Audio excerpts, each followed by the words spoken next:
Wall Street Unplugged looks beyond the regular headlines heard on mainstream financial media to bring you unscripted interviews and breaking commentary direct from Wall Street right to you on Main Street.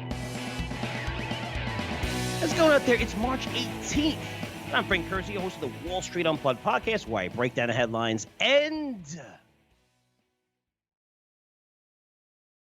tell you what's really moving these markets. I thought 1,000-point moves in the Dow were insane.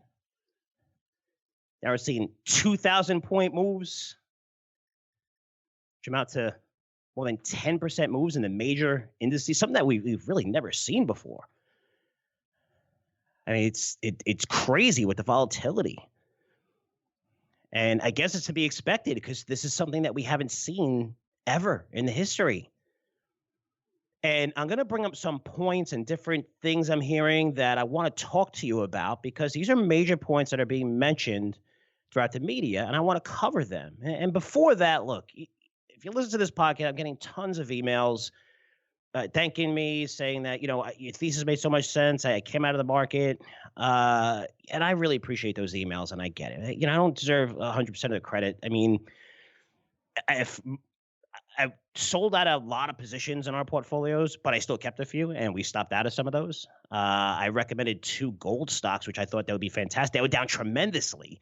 They even have, good balance sheets, amazing assets, and just great management teams. And they stopped out like a month later. So it's don't think that anyone's a genius with this market or anything's crazy. I mean, it's nuts because you're trying to pick pockets and I'm looking for different things to buy. And here's an example. Like I bought Boeing at 160 and took probably a 1/5 position and it went down to 100, 110. And I'm going to add to it because I think that there's going to be tons of people lined up to lend them money since they have 5,000 orders. The MAX plane is going to come online. It's probably good because they got an extra 3-4 months to actually work on it since they're not going to be able to do deliveries and everything's shut down anyway. But at the end of the day, I mean, you can have Warren Buffett come in and make a deal with them, which makes sense. It's basically a monopoly domestically. And if you're looking at globally, there's only 2 companies that make airplanes. They control over 90% of the market. That's Airbus, which is at full capacity, and also Boeing, which has all these orders ready to go. So you're going to see a lot of things going on. My point is, be patient here. I mean, for even me personally, trying to pick away here and there, and this market can make you look like an idiot right away. And it's a lot of people, unfortunately, that are still in this market, which is a shame. I get it. It's tough. I mean, if you have a long-term time horizon, I really do think you're going to be fine.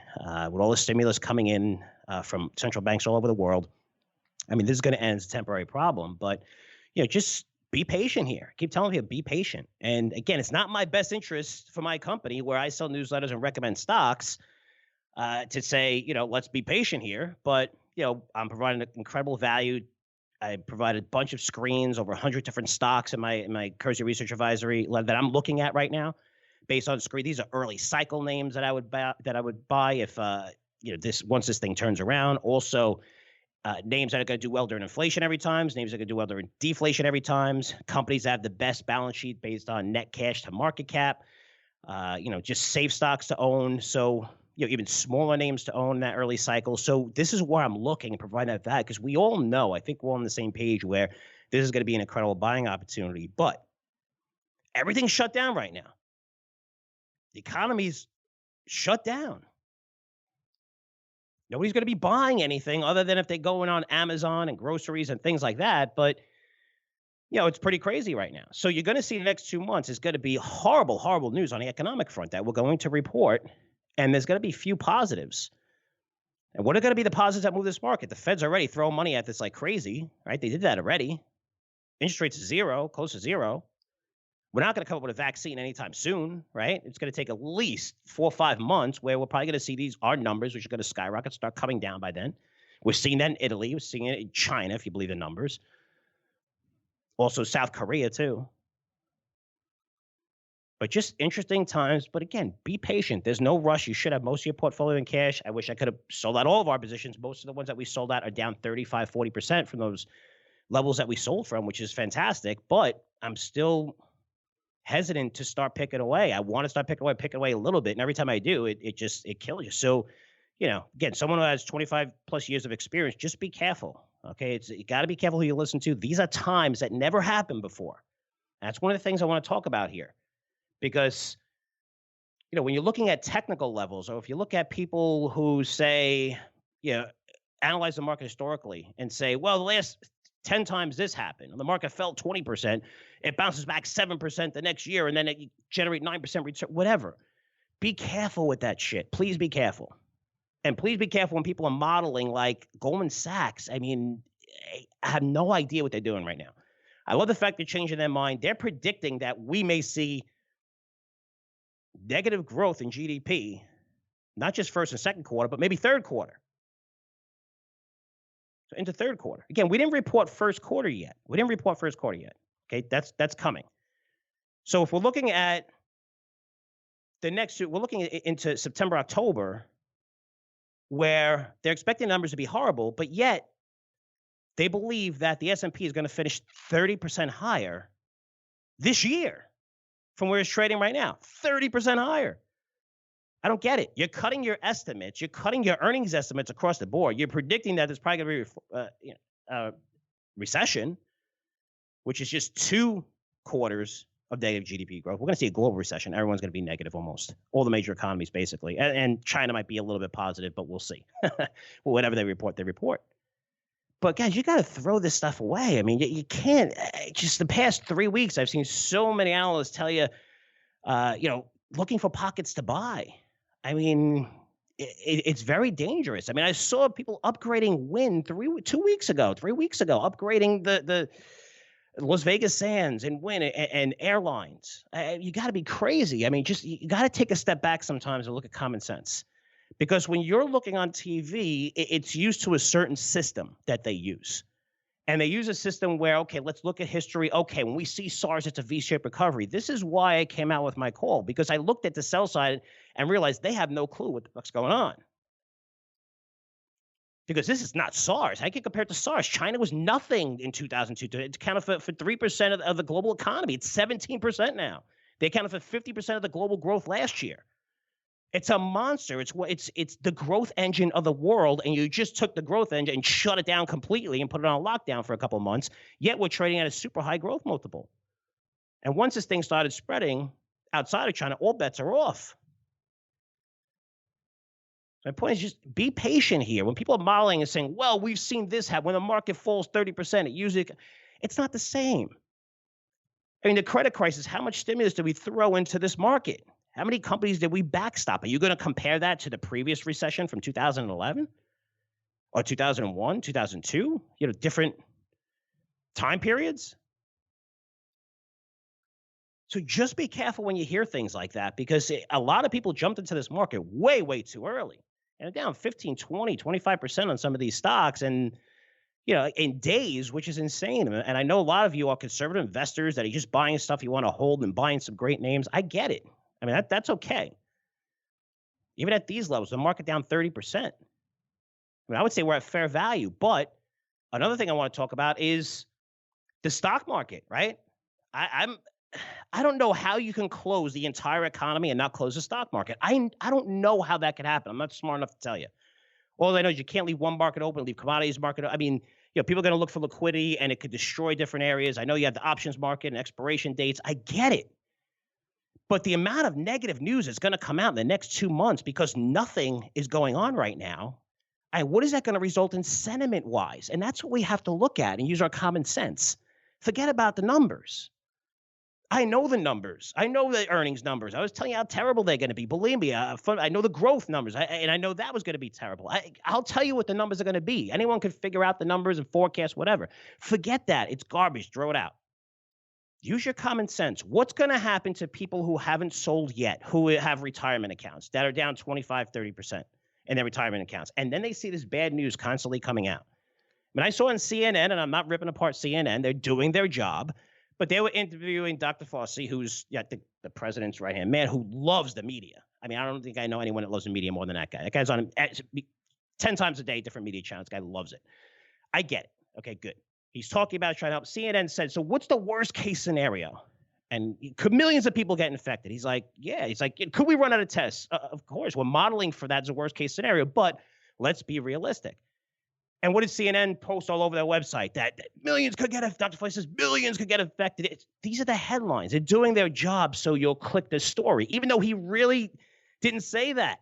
I mean, he did say that, but you're taking it out of context to the point where, listen, we're modeling cases are going to go higher, and we're hoping that they're going to go lower. And if they don't, we're going to improvise. Of course, if you have the worst case scenario, I mean, if you look at Tesla, the Morgan Stanley analyst had a base case. I remember looking at his base case. This was before the market, this is before Tesla took off. His base case was like 400. Then his most optimistic one, they provide most optimistic, and then, like the worst that could happen. So the best that could happen, I think he had a $750 price target. The worst was $35. So for me to look at that report and say Morgan Stanley believes that Tesla could fall to $35, it's not really true. I mean, I'm not telling you the whole story here, but that's what's going to happen. That's the media's job. I'm not picking on them at all. Believe me, I'm not picking on them because they need page views, especially now. No live sports. I mean, I know people are staying home watching TV, but man, the advertising dollars, again, these companies spend when it comes to advertising as a percentage of revenue, and revenues are going down tremendously. You're going to see advertising go down a ton for these companies, which is how so many of them make their money. But just, you're looking at these times, it's definitely different. Just be careful what you're listening to. Okay, just use your common sense because the market closing makes sense to me. If you're closing everything else, how do you leave the market open when all you're going to see is negative stocks? What are these people going to do when they see these headlines? They're going to sell and I can't take it no more. I can't afford to lose another 30%. I don't have any working power. You're going to result in this market coming down another 10, 15% if you keep it open the next 2 months because there's zero positive news that's going to come out. Other than the Fed keep just injecting liquidity, and we've seen that that's scaring people more than helping people. We know it's going to help long term, but it's not going to help in the short term, especially fiscal policy. And that's another topic I wanted to talk about. It's, when you look at the Fed, and it's so easy to bash them. It's so easy to bash the Fed. Everyone's bashing them and talking bad about them. If the Fed wasn't there, unemployment would definitely be over 20% if we didn't have them.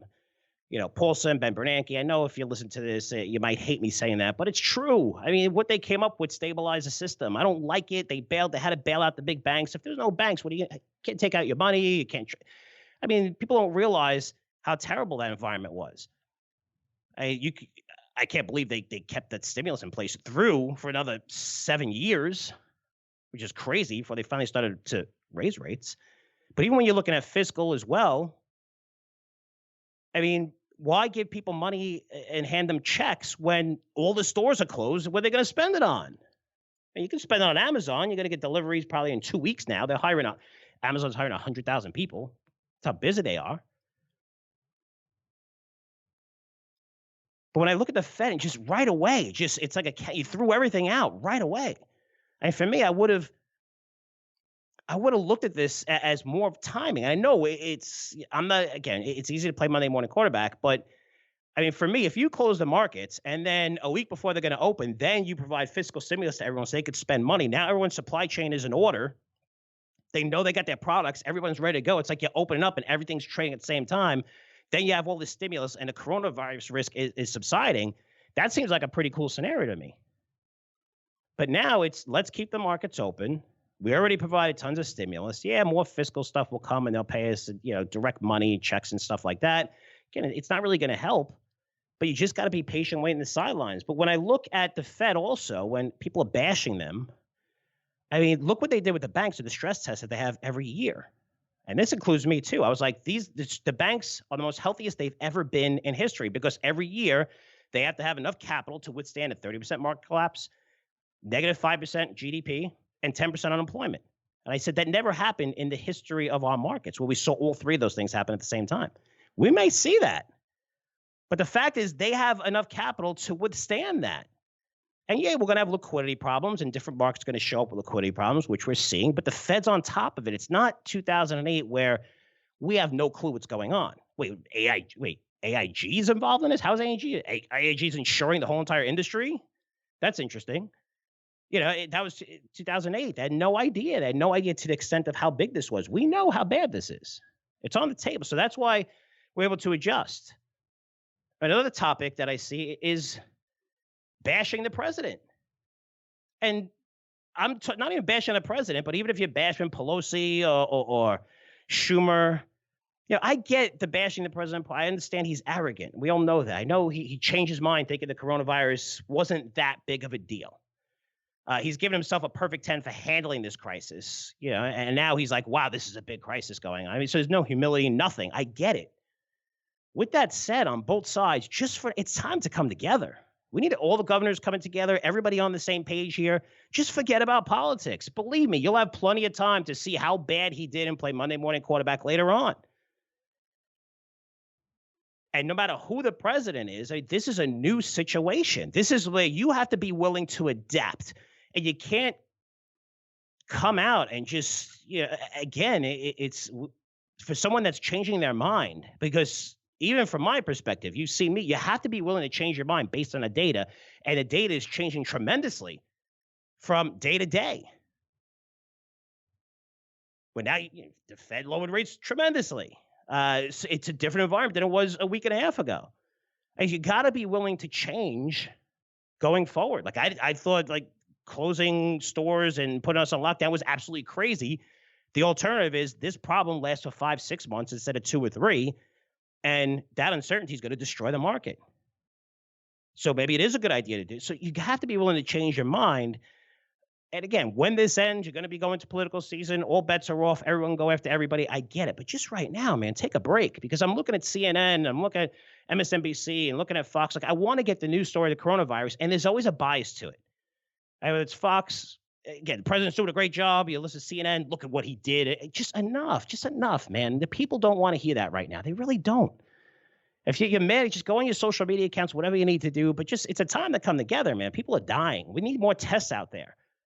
We need to do different things. And again, you'll be able to pick apart whoever you want to pick apart after this. But just for the next 2-3 months while this is going on, we need to be together here. We really do. But I'm looking at these topics and I wanted to address some of them, like the technical levels, and people just throw them out. They mean nothing. They're nothing. Crazy. So many people tell you to get to this market as it's been coming down and you're getting destroyed.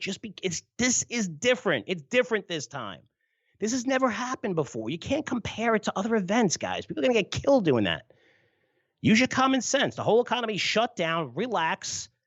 I think you could definitely buy names now. I think my Boeing position, I'm going to start adding to it, because they will get bailed out. They're going to have to get bailed out unless, the whole entire airline industry is going to collapse. Airlines as well. These are companies that are making big profits. You look at kind of like GE, you look at the highly leveraged companies that were coming out of it because sales were starting to pick up. They were generating free cash flow. Now you stop that for 5 months. The leveraged companies are getting destroyed. That's why energy is down so much. So again, just pay close attention. Do a lot of reading. If you're subscribed to my Curzio Research Advisory or Curzio Venture Opportunities, I'm providing screens for you, the stocks that I'm looking at that we're going to get into. Going to be patient. Just be patient. There's no rush here. We want to see certainty. We want to see a bottom to this market. We want to see Apple come out and say, okay, for this year, this is what we're reporting in earnings. Next year, we're expecting this to bounce back. Here's what we're going to do with our supply chains. The 12 phone is going to come out on time, whatever they're going to call it. We're going to fill those supplies, or we're not going to fill those. Even if it's bad, as long as we have clarity, as long as we have some kind of certainty, then that's going to be. Then you could model for it. Then you could do try to figure it out on an analytical basis. But right now, use your common sense. Things are crazy right now. There's no reason to rush in, especially if you listen to this podcast, because I know a lot of you, even based on your emails, it's great you listen to me. You should be sitting in cash or have most of your portfolio in cash. And you're happy because there's a lot of great names trading down 30, 35%. Just be patient. If you're going to pick away, do what I did with Boeing, because you never know if it whipsaws where I'm down 30% on a position, but I only took a 1/5 position. So I'm going to add a little bit here and then add a little bit more. I think you're going to see a Buffett come in or somebody come in and announce a major deal, just like they did with Goldman Sachs. It just makes sense to me. I mean, they have future revenue that's guaranteed. As soon as that max gets up in the air, and it will, they'll fix it. So that's what I'm doing right now. So I'm going to provide other ways of how you can make money in this market. I'm going to cover that in my educational segment, because there's one term that you guys should be paying close attention to. If you hear a company mention it, watch out. Probably means you should sell and not be in that position. And unfortunately, a lot of companies are mentioning this term right now. I'm going to cover that again in my educational segment. But first, I have a great guest for you. First time. His name is Luke Downey, co-founder of Mapsignals.com. It's a quantitative stock research firm focused on unusual institutional activity and how to take advantage of it. And how does Luke come up with this and start his own company? Because he worked at a lot of institutions. He was a head of ETF sales at Cantor Fitzgerald. You're not going to see more institutional flows and what's going on at the market than that. He's also a senior vice president of derivatives at Jefferies, another major firm. So dialed in. I want to start getting more guests on, different opinions, and see, how they feel about this market. But he's going to tell you, how to track the big money, the institutional money, where it's flowing, how mom and pop investors can benefit, take advantage of this, right? Very important since we're in crazy times where the market is basically still crashing. So by watching the institutional money flows, give you a clue to where these guys think the bottom is in some of these stocks, some of these sectors. So great interview. And you know what? Let's get to it with Luke Downey right now. Luke Downey, thanks so much for joining us on Wall Street Unplugged. Thanks, Frank. That's a perfect name for what's going on right now. I can tell you, just before we started this interview, you said, look, I'm doing this from home and the kids may run out. So if they run in by accident, that's the world we live in right now, right? Isn't it crazy? All the interviews on CNBC are actually taking place at home as well. Listen, just thank God for Frozen 2. I mean, the kids love it. Phenomenal movie. But yeah, that is the world that we live in. And you know what? We're going to live in it. So that's it. I know. It's pretty crazy times. And you know what? Let's start. Your first time guest here, Wall Street Unplugged. And you focus on quant research that basically, targets are focused on usual trading activity. Explain that like a little bit more in detail, layman's terms, to my audience of what that means. Yes. So my background, I really need to describe that.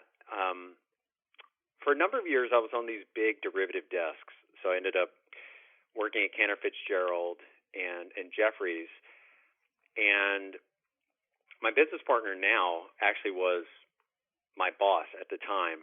And while we were dealing with options and, variants and all types of exotic products, I was able to see some really cool stuff. And the best part of my job was whenever I started handling large order flow for pension funds and a lot of these huge big money accounts, learning the way they trade, how they trade, why they trade, etc. And so to make a long story short, we put our heads together. This is me and Jason, business partner now. And I said, man, we are seeing some pretty amazing stuff here. Why don't we try and build an algo that would look for this unusual big money activity? So basically the whole idea was like, is someone building a position in a stock, right? So they're buying it day after day after day after day. Or are they getting out? And the whole idea was, that could be a phenomenal edge.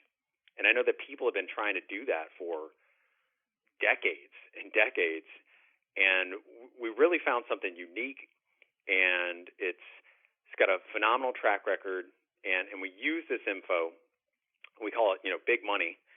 And we sell this in a newsletter and also sell the data.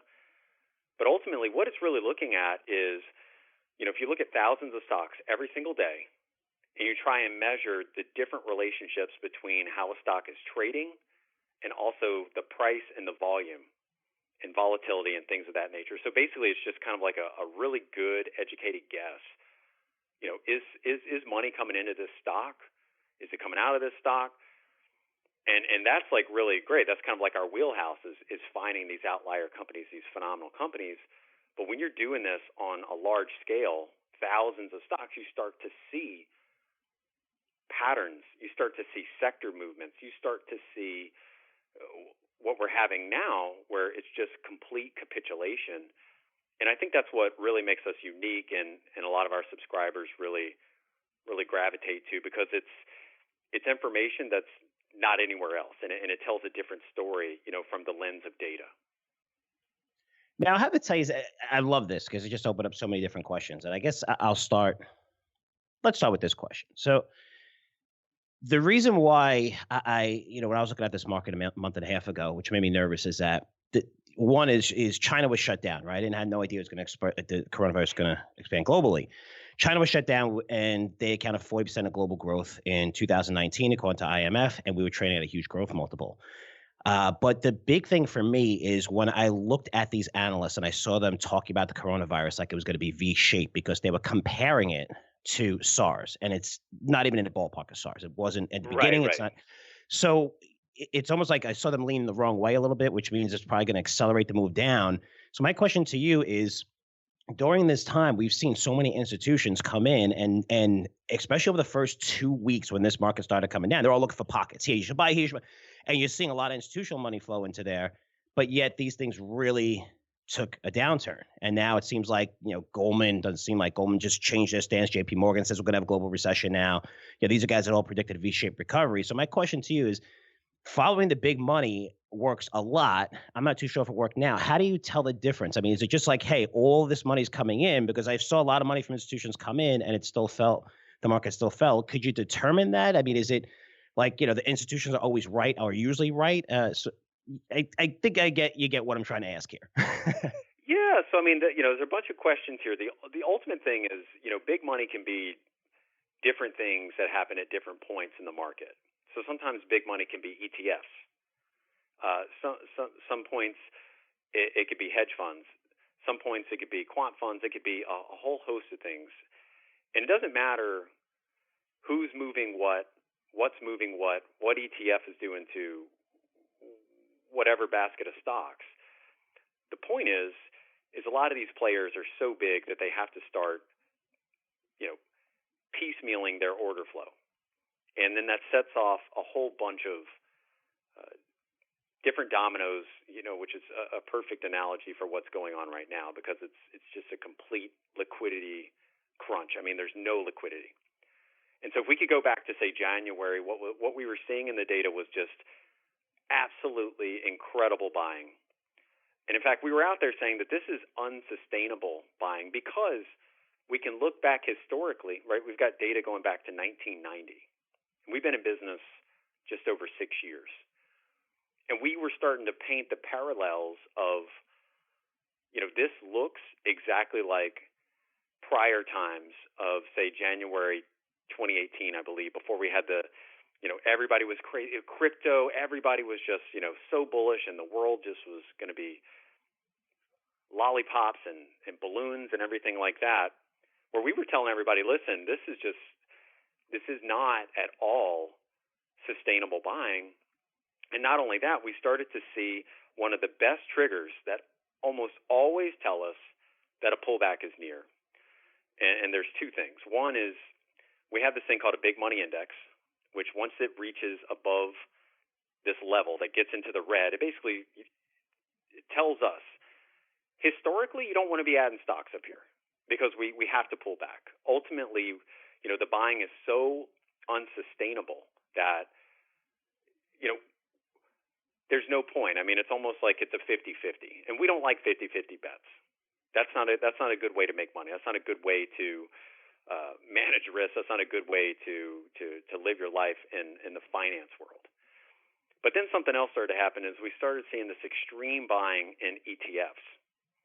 What looked like extreme buying in ETFs. Every time, Frank, whenever you see this, almost always, like clockwork, we see just a huge shakeout that ends up happening. So that was the setup going into January. Was, hey, don't be adding risk. This is great. Don't expect these returns. This is unsustainable. There's absolutely no selling. Shorts were getting destroyed. I mean, it was just insane. And I'm a long guy, right? So I'm constantly long stocks, constantly reinvesting my dividends. This is what I love to do. This is the game that I play. But I wasn't adding anything. I was like, I'm not here to add risk. This doesn't make any sense. I'm waiting for a pullback. And then something started to change. Right at the end of January, we started seeing that big money index start to decline. And decline for the whole month from January to February. And that was a big piece of evidence that we were telling everybody, listen, I live and die by this data. This is my newspaper every morning. Literally, I open it up, run the model, let's see what's going on. And whenever that indicator is going lower, it's saying that, hey, buying is slowing, which is the first step that you need to pay attention to when we're overbought, and then ultimately selling starts to pick up. And so then if we can kind of go back to where you're talking about coronavirus, the interesting thing is I've been, on Reddit reading. I knew this stuff was not good. Had I known that it was going to cause like this global pandemic, no, didn't know that. But some of the hedge funds that are our clients, I was having conversations with them.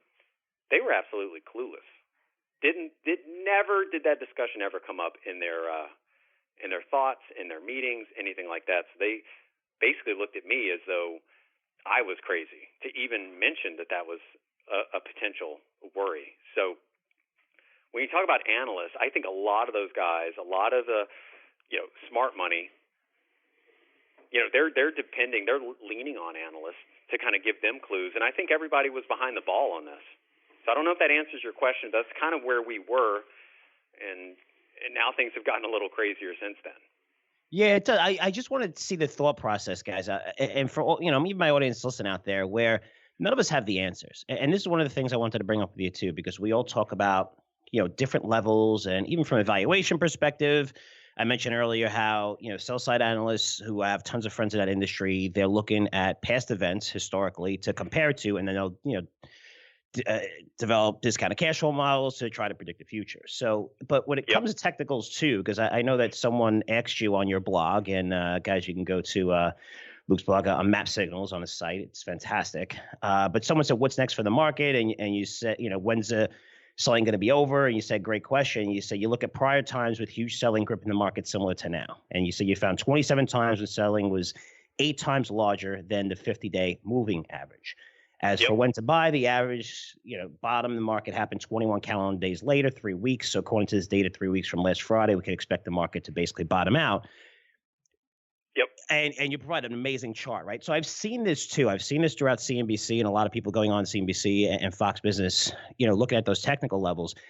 Does this stuff make sense in an environment that never ever happened before? So there's not, like, we're comparing this to other times, and we're saying, well, it's not 2008. I know you said that as well, but what I get worried here, and again, this is a question I don't even know the answer to, but you're looking at the markets, but do you follow things like this, considering this is historic? We've never seen anything like this in history, so everything's really different. I mean, a 30% market collapse this quickly, and almost the entire United States is going to be on lockdown, just like China was.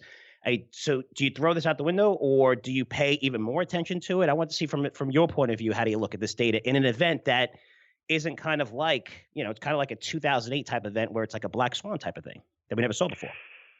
That's a great question. I mean, ultimately, it is a changing landscape.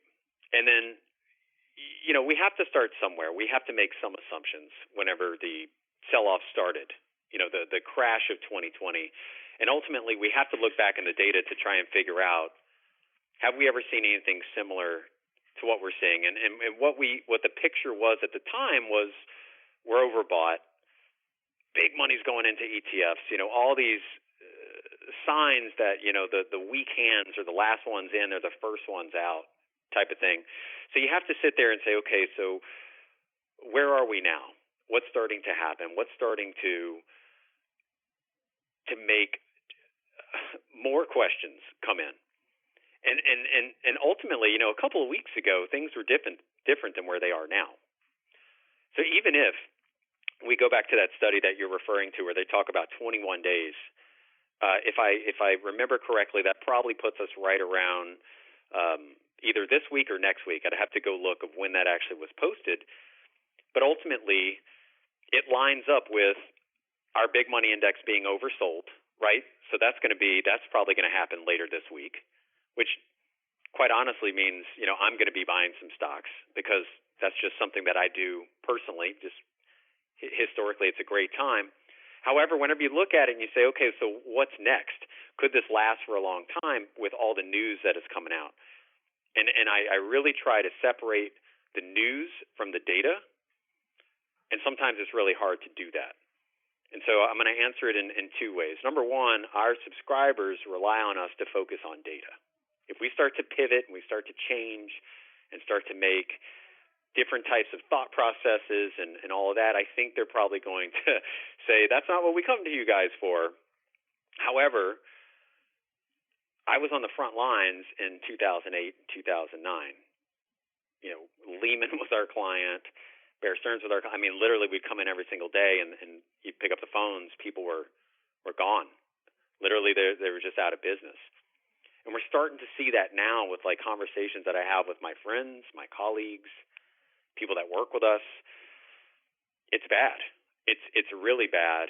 And you know, ultimately, I think this stuff is going to have to get worked out. I really do. I'm just a bullish person in nature.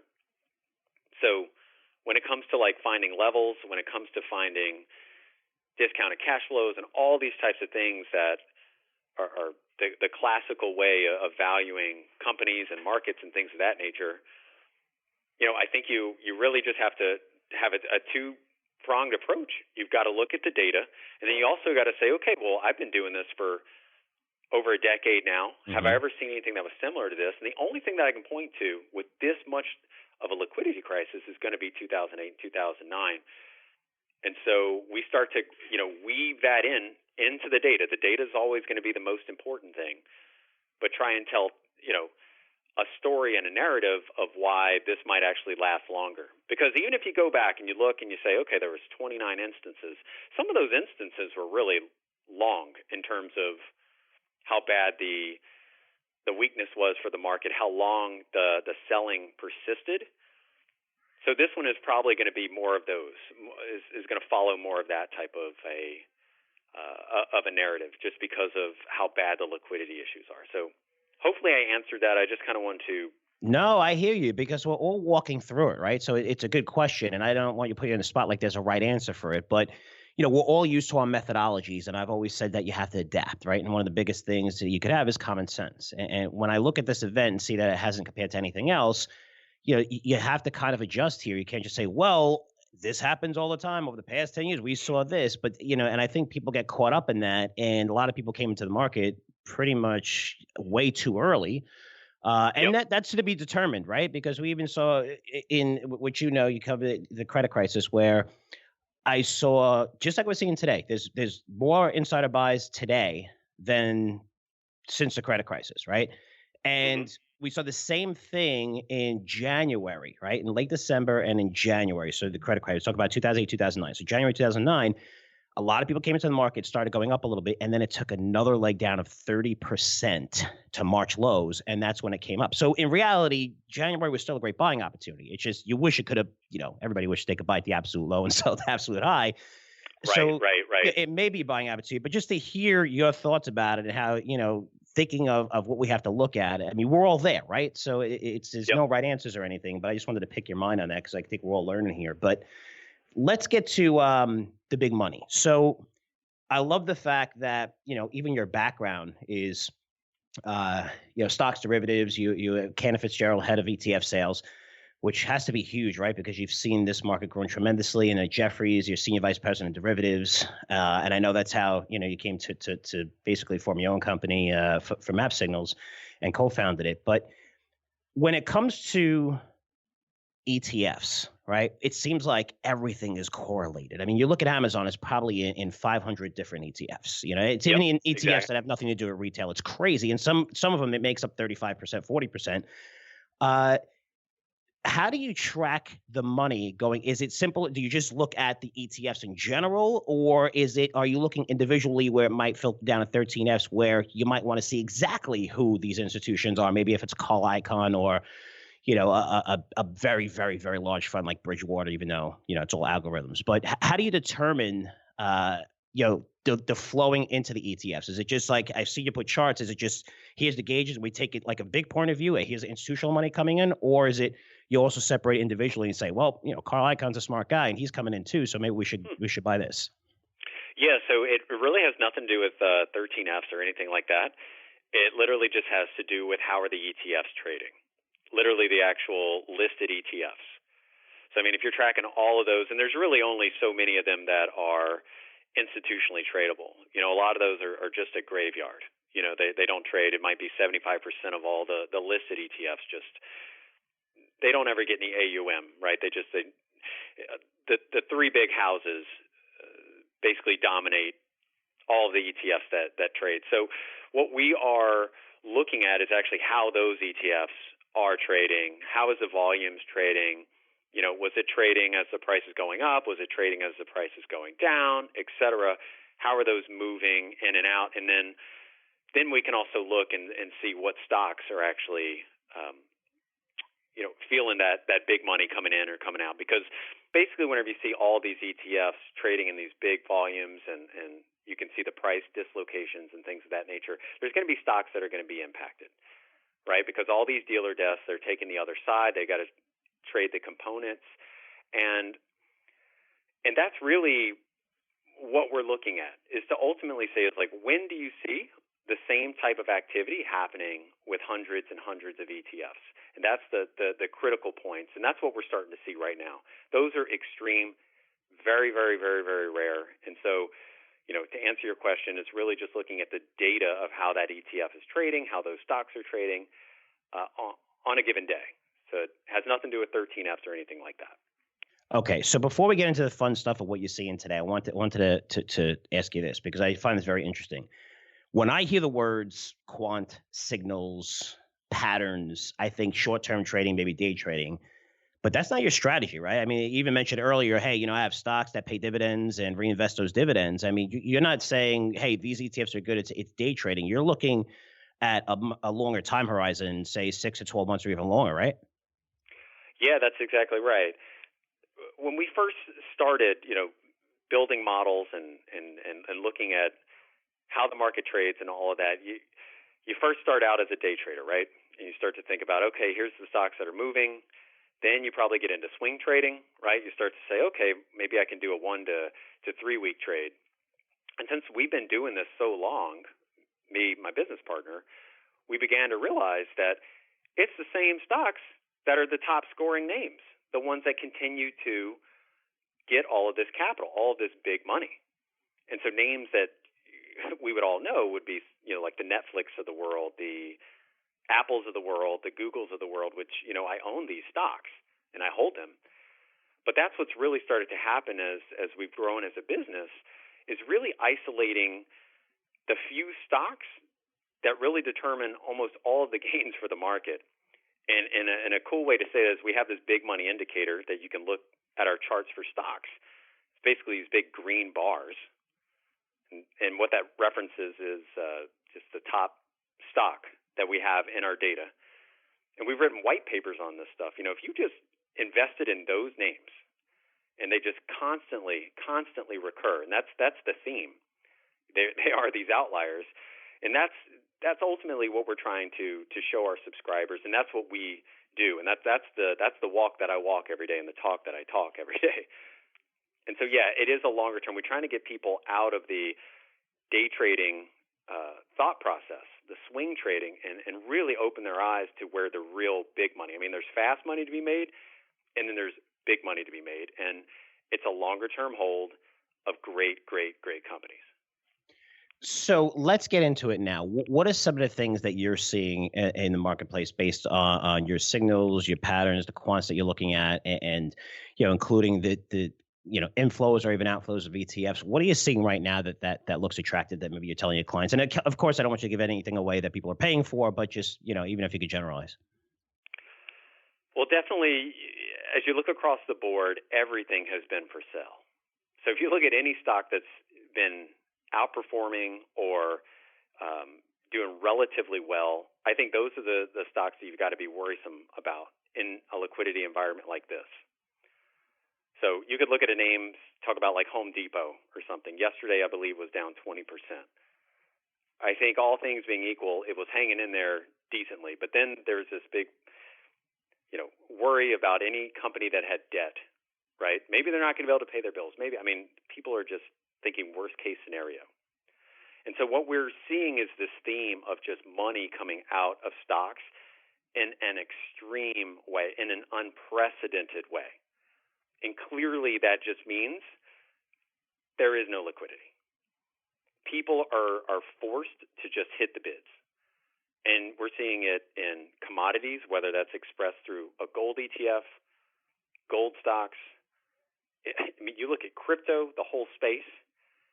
You start to see bonds, all of these names. Everything is so correlated, and a lot of this stuff, all this money, a lot of it is in ETFs. And there is just this search for liquidity that's happening, and that's really the main message.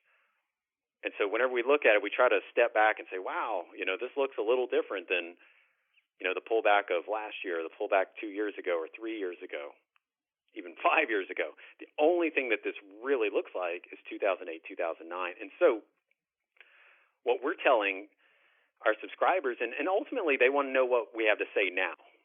It's so interesting because, even in that bull market, and you're picking great stocks, and people are making money, or you think they're making money because, your picks are going up and all that, you don't hear from anybody. Nobody cares. Nobody cares when your stocks are going up. But when everything starts to go down, when prices start to have these sharp drops, everybody starts to ask questions. And so it's actually a good time to come out. And so really our whole process has been, remember in January we told you we were going to be preparing for a dip? Well, the dip has come. We didn't think the dip was going to be this big. I don't think anybody was thinking anything like this.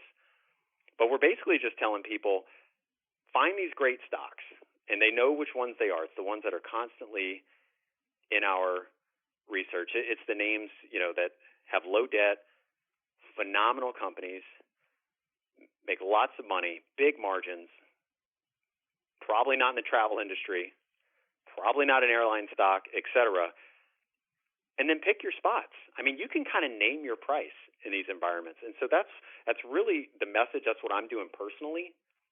And I think a lot of people are weathering this relatively well, considering, if they have money. We have customers that reach out and they say, listen, I've been in cash for 2 months. What do I do? What do you want me to do? Ultimately, we can't give personal advice. But if you think about it, periods like this is going to be such an opportunity whenever you start to look multi-years from now. When you look back and our kids are in school, Frank, and they're, at the university and they're like, oh, wow, what went wrong in the crash of 2020? I want to be able to say, you know what? It was crazy. It was scary. But look at all these stocks we bought. And that's been the message is don't give up. Don't give up. Hang in there. Yeah. So let me get your opinion on this, because right now we're seeing where the government mandated almost everything closed in a lot of states. Okay, I'm in northern Florida.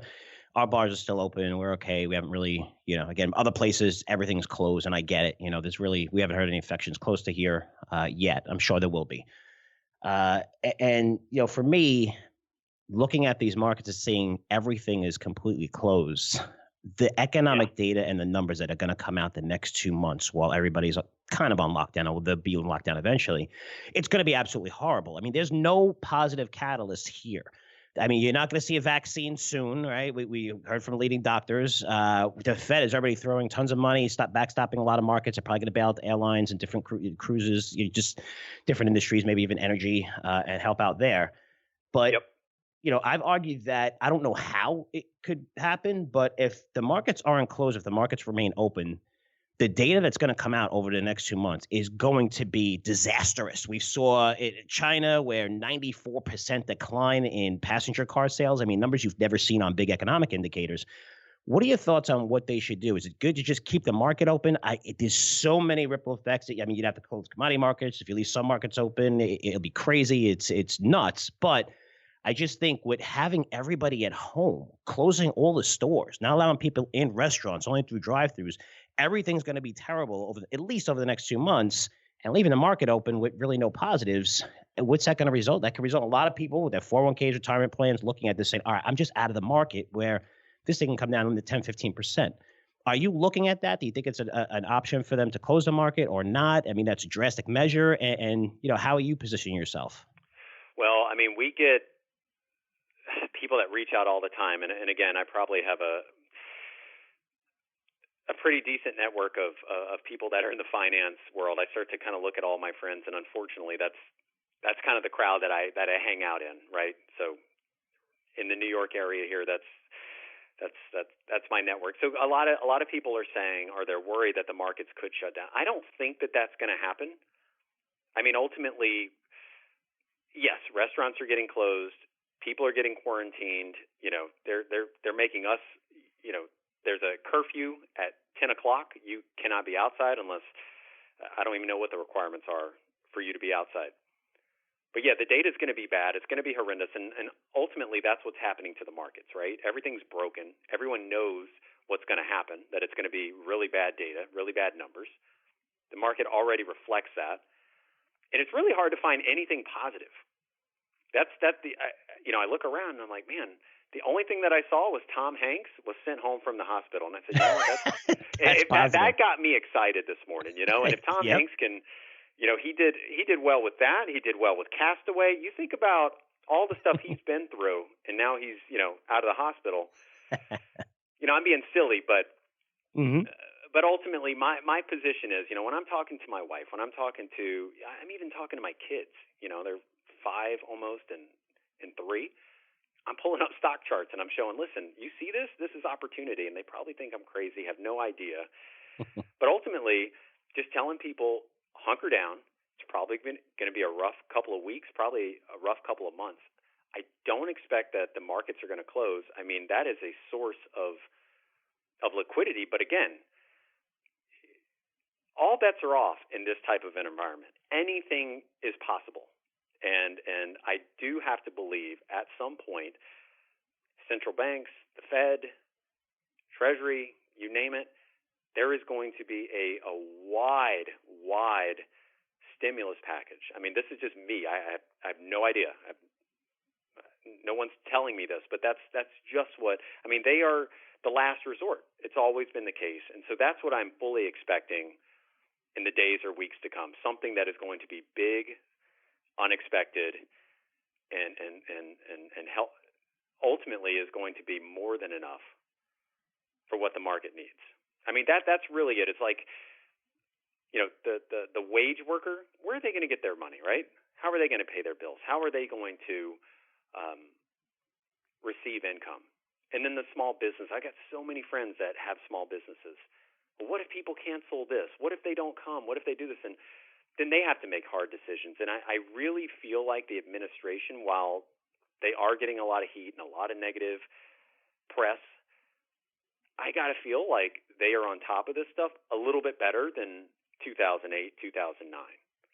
That's just from my perspective. It seemed like they really weren't aware of how bad it was back then, whereas now where it's starting to affect Miss Mary in Idaho, Johnny in Alabama, I really think that they have to be putting something together that is going to ultimately unlock some stimulus. No, yeah, and I hear you too. Even with small businesses, people don't realize too. They're looking at it from a U.S. problem, but I mean, we could take it on a bigger scale, like Apple. So Apple, and you look at its supply chains where tens of millions of iPhones, and they shut down China, right? So you're like, okay, let's try to model for what it's going to be. Now it comes to the U.S. and they're shutting down all stores across the U.S. or everything outside of China. So this isn't like a 2-month problem for Apple. This is a 4 to 5 month problem for Apple now. And a lot of companies, especially if they had leverage to China, I think it's not like, well, 2 months from now it's going to be great. They have to realize it's not 2 months that a lot of companies have been affected, especially if they had the supply chains in China. It's long. It's much longer than that. And I think we're all hoping that this comes back on, a lot quicker than, again, we're going to see infections rise tremendously in the U.S. as more and more tests get taken and finally available. But it's just pretty crazy times. And I want to finish with this because my audience always loves individual stock ideas. I don't know if you want to throw out any of them. You talked about different sectors and everything, things you would avoid, leverage, and consumer staples are doing okay right now. But is there any individual names that you saw? Because I know you mentioned it broadly and said there's so many great names trading at levels that if you buy them 2-3 years from now, you'll be fine. You want to share some of those stocks? And if you can, I totally understand. I always try to get picks out of my guests, though. Yeah, definitely. I'll tell you exactly names that I'm looking at. And again, these make sense for me, right? This makes sense for what I think is ultimately going to be maybe not a V-shaped recovery, but maybe it's going to be a U-shaped recovery. And I really think that if you have some cash on the sidelines and you're brave, you're courageous, you planned a little bit, all that, a company like Microsoft, I really have to believe. I'm a long-term holder of Microsoft. I've got shares way, way lower priced than where they are now. that's something that I'd be interested in. Like if somebody were to come in and say, hey, what's a great stock? I think they're going to be fine. I think a company like Home Depot, phenomenal company, own that one as well. I think they're going to be able to weather the storm. Does that mean we're at lows? No. But it does mean that these are the types of companies that I think are going to do well. These are names that I'm adding to on pullbacks. I think another one is Visa. It's another name that I've owned for a long time. Great cash flows. I think that's the type of company that you want to bet on. And ultimately, I've always told myself, Frank, I've been preparing the past couple of years. I was like, whenever the crisis comes, I've got to be ready. I've got to pick my spots and just deploy as the prices go lower and lower and lower, because I wasn't able to do that in 08 and 09.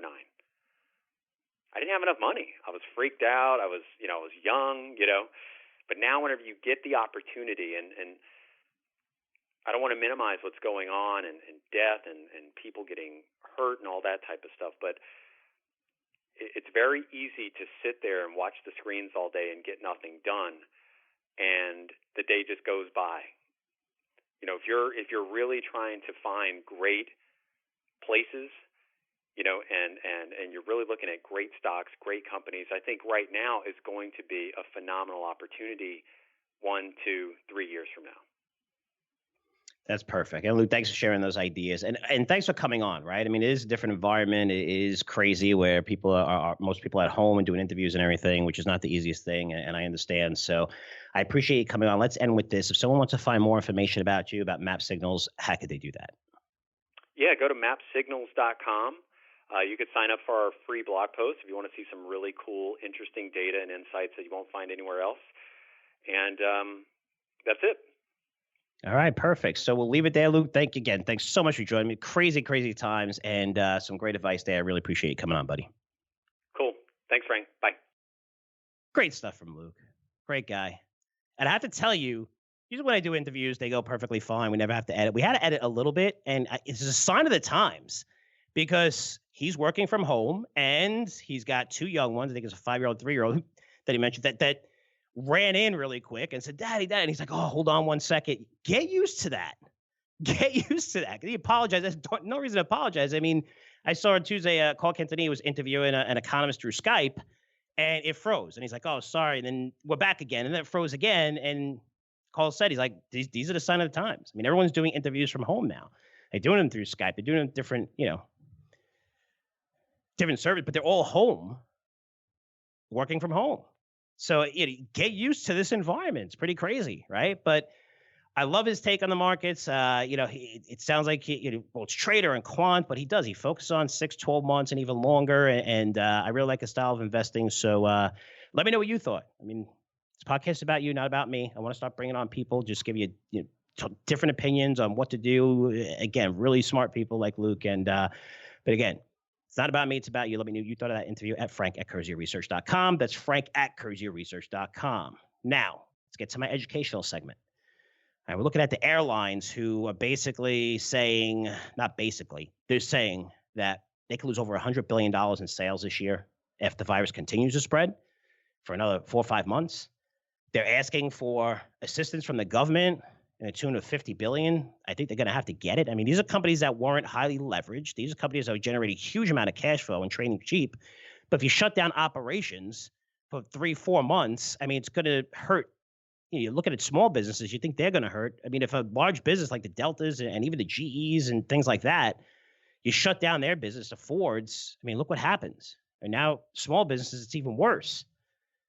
But I'm not sure anyone's really paying attention to this, because when I'm looking at sell-side firms, like they always do, again, not picky on them, they try to look at history as a comparison to model for the future, and their comparison to the airline industry is September 11th. I mean, look, traumatic event, and I get it. I understand. I mean, I lived in New York when it happened. I understand. But the airline industry recovered like 1 week later. 1 week later, it started recovering, and then it got better and better. This is totally different. This is easily a 3-month problem, probably longer, 4 or 5 months. And it could be even longer than that, because it's not like they're going to announce and say, okay, it's okay to fly. I mean, old people are still going to take those precautions. They might not fly. You think anyone's going to get on a cruise right away? Once all the bans are lifted and everything, the coast is clear and, all right, no more coronavirus, people are still going to be skeptical. They're not going to travel as much. So this could be like a year and a half problem, much, much different. And they're modeling for it. They can come back. These airlines know. They're like, look, we need help here. And I get, these aren't like, companies that leverage themselves and were great. No, they were doing the right job. But if you shut down an industry for 4 or 5 months, and again, you're going to shut it down, but it could have a longer impact. They are going to need help. They are. I mean, we need the airlines, right? So the airlines announced that they're tapping their credit revolvers. I want you to pay attention to that term, guys, because credit revolver is basically a loan that can be used anytime. So if at Curzio Research, maybe we have a $5 million, credit revolver, and I'm just going to leave it there, and maybe we're spending a lot of money on advertising, and we're going to generate money, whatever it is. I may say, okay, here's $1 million to pay my employees, and you pay it back as soon as possible. Why? Because the interest rates on these are extremely high. And they're there for safety reasons. A lot of companies are starting to tap their full credit revolver. Okay, so Extended Stay America, the airlines, Southwest Air draws down full revolving credit facility, Caesars, the casinos, energy companies, Dominion Energy, Norwegian Cruise, Micron actually said. They're going into, I'm very surprised if technology companies say that. Balance sheets are supposed to be much, much stronger, but it just goes to show you how important that is. Because a lot of these companies are operating as, hey, we're going to get paid in 30 days or 40 days or 2 months or whatever. And once that stops and not getting paid, that's a big problem. So now they're cutting into these credit revolvers. And if you see a company mention it, be very, very careful. And because not only the interest rate's very high on that, but a lot of these companies are going to get debt downgrades, just like Boeing did. And especially ones that I mentioned their credit revolver. And when they do, those interest rates are going to go high. Those rates that they're going to go higher, which is very dangerous. So for now, if you see, the reason why I'm asking, because I've seen at least 30 companies, big name companies, talk about their credit revolvers. If you see it, be very, very careful. And Boeing was talking about it when the stock was at 220. And it came down to 160 again. I thought it came down even further. You had a downgrade from S&P. Say that, those cash flows aren't going to be. S&P downgraded Boeing because of cash flows and say they're not going to be as strong as expected. That's every single company. That's every single company right there. So you got to expect a lot of these companies are going to get downgraded. So buying leverage companies right now is absolutely crazy. It's absolutely crazy. And these leverage companies, that debt, those huge debt loads are huge, and you're not generating tons of money. Maybe if you're like an AT&T, fine, you have checks coming in. They're going to have risk to advertising. They're going to I get it, but at least you have that cash flow continuing to come in because people are paying their bills automatically, right? So, but a lot of companies, you don't have that. I mean, Boeing, I went to the Boeing facility. They have well over 100 suppliers. We made money in CVO by betting the suppliers during that big boom in the industry, with so many plane orders are coming in and it max out. I mean, but just there was part makers that were much better buys than buying the underlying stock in Boeing, and they took off, and we took profits in them. We did good. But think about all those suppliers who are going to be impacted. It's crazy. But you have to be really, really careful. And for this segment, I wanted to show you how to make money, right? So how we make money, just being patient, avoid companies that say credit revolver. But one of the best things that we have here at Curzio Research is Money Flow Trader. So Money Flow Trader, I launched this about 2 years ago for times like these. Not that I knew the coronavirus, it didn't even exist. However, the market was up for 9 straight years, the longest bull market ever. I knew stocks were eventually going to come down. I said, how do we benefit as a company, as a corporate? How do we create a newsletter that's going to work? And we created Money Flow Trader. And the markets went higher, and we actually made a change there to a new editor. So this is a product that we have, Money Flow Trader, that focuses on conservative option strategies to bet against stocks. So it's not that you're going short where you have unlimited risk. You're only going to lose as much money as you put up for each trade. But we have a person named Ginia Terranova on this product, and I interviewed her probably about 2-3 months ago. I love her. She's one of the best analysts that I've worked with at saying a lot. since I've been in this industry for 25 years, and you know how many people I've interviewed on this podcast over the last 12 years. Just brilliant. Somebody that I follow, but she is absolutely killing it in this market. And again, it was even before the market fell, but she's an options specialist. She's very smart when it comes to options. She's also very smart when it comes to income. And we're going to launch another newsletter for an income, and it's going to be a low price newsletter. It's going to be a front end newsletter so everyone could buy. I really believe that income stocks are going to be the next growth stocks, since yield is zero all over the place. And trillions of dollars need to find some kind of yield. But if you're looking at a way to make money, I mean, this product is it. I mean, she closed out of a Starbucks position, buying puts, and she made 177% on the first leg of her position and 450% on the next leg of her position. Teva, 140% gains. Bed Bath & Beyond just sold for 150% gain. She bought puts on the semiconductor index, up 140% in just a few weeks. Shake Shack, 70% she's up in just a few days. These are monster returns. These are the things that I'm doing. These are the people I'm following. This is why I created this newsletter. And if you're interested, please let me know. FrankCurzioResearch.com. If you're not, it's fine. But every question that I'm getting, hundreds and hundreds and hundreds, is, yeah, thanks so much. We're on the sideline. How can we make money now? When are we coming back? This is the way you make money now. You got to be a little patient going long here. But we're going to see the markets eventually come back. But pockets like energy, advertising. I mean, these are things that aren't going to bounce back right away. Travel, there's going to be so many ways to make money on the downside with some of these companies, especially over the next year or two, that to see what she's doing in this newsletter is unbelievable. And what I love about Jenny is she's not a person that's going to tell you, I told you so. You're not going to see her on Twitter saying, look what I did. She's not like that. She's just a humble person. She's brilliant. That's why I have to come out and say, listen, guys, she knows what she's doing here. It's a great product, but people have been making a fortune, especially over the past month and a half, and even before that, when she took over the product around 6 months ago.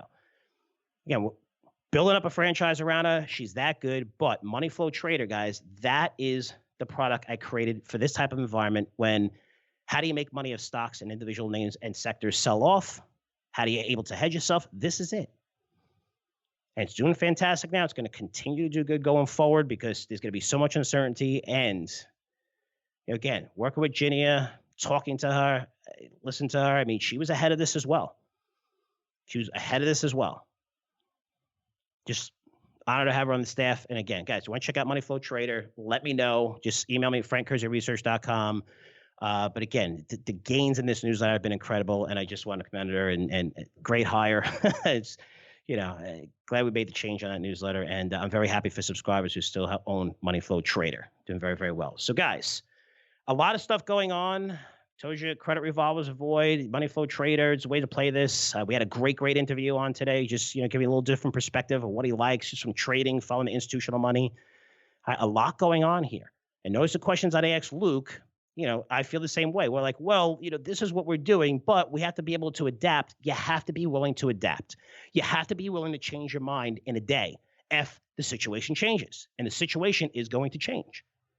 If I see 4 more downgrades of Boeing, I'm not going to be buying it anymore. You have to be willing to change because there's going to be a lot. This is brand new, and we're going to throw everything at it. And unfortunately, it's going to be reactionary, not proaction. But we're going to respond after the fact things happen because we don't know. All we know is these test cases, more and more people are going to get affected. It's going to explode higher and then tail off. What we're hoping for is this is a 2 to 3 month problem and not a 5-month problem. If you notice, on Monday, when the market was down 7%, when President started speaking at 3:30, he said this could go on to August. The market tanked. That's when the market tanked, completely tanked, because no one's modeling for August. Everyone's June, July, maybe. But most people, even in May, thinking this problem's going to end and then we're going to see, cases subside and get better. But we don't know. We don't know. So just be very, very careful in the market. Keep listening to the podcast. Again, I'll let you guys know when it's a good time to go long. But if you want to buy right now, you're looking for a way to make money as this market's pretty crazy, Money Flow Trader is the answer. So, a lot of stuff going on. You want to learn more about the coronavirus, just go to our website, CurzioResearch.com. If you're not a subscriber, we have reports on there for free just to show you what we're doing, to try to get you prepared. So, we've been putting out a lot of free stuff and really good details and the actual stock picks or stocks that we're looking to buy. I mean, a screen of over 100 names that I'm going to put out today for Curzio Research Advisory. I'm going to do the same for Curzio Venture Opportunities next week. So, these are what my subscribers are getting. It's preparing. It's trying to stay. We've been ahead of this so far. We're trying to stay ahead of it. So, what we're going to do, if you want to learn more, again, you can email us, you go to our website or subscribe to one of our products. Again, you can do that through CurzioResearch.com. Also, all the videos I do, I've been doing a lot of videos, which is cool. So we've been getting a huge following on YouTube because the live videos I do from my phone every day, we're uploading to YouTube. You'll see some of them on Twitter. But if you want to get just a good perspective, I'm trying to do them every day during when the market's open, not doing them on weekends, but you can see those daily live videos on our Curzio Research YouTube page. So be sure to subscribe. You'll be able to get it sent to you directly. And if you want to follow me day by day, guys, just go to Twitter at Frank Curzio. I'm posting a lot on Twitter as well. So that's it for me. Thanks so much for listening. A little bit long of a podcast today, but as always, I really appreciate all your support. Try to do as much as I can to help you guys, and I'm going to continue to do that going forward. So I'll see you guys in 7 days. Take care. The information presented on Wall Street Unplugged is the opinion of its hosts and guests. You should not base your investment decisions solely on this broadcast. Remember, it's your money and your responsibility. Wall Street Unplugged, produced by the Choose Yourself Podcast Network, the leader in podcasts produced to help you choose yourself.